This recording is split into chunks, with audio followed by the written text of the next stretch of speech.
falou que está começando no motocross, o que motiva eles a andar mais ainda é a galera aplaudir. Então nós vamos começar a entrega, olha o carinho, a educação do povo agora. A mãe dele, eu vou convidar as mães para entregar o troféu. Adriana. Eu vou falar o nome e vocês vão aplaudir. Vamos entregar o segundo colocado, filho do Malo, o pai dele gosta de moto, todo mundo gosta de moto. Ele vive só do Rio Branco, lá eles têm um cross clube, e é muito bacana, e ele é o mais ouvido lá do cross clube. Cadê os aplausos para ele? A mãe dele vai entregar o troféu. Vai colocar a música de fundo. Vira de Champions, nós somos campeões. Vira o troféu, É doido!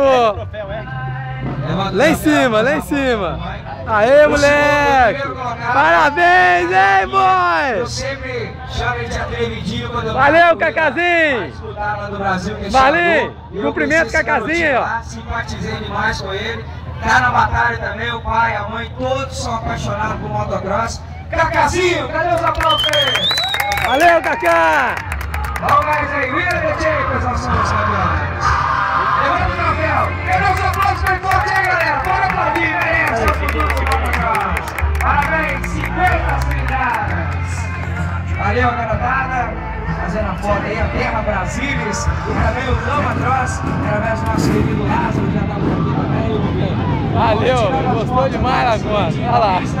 Olha a montanha fazendo a festa com ele, hein? Aí, Tiago.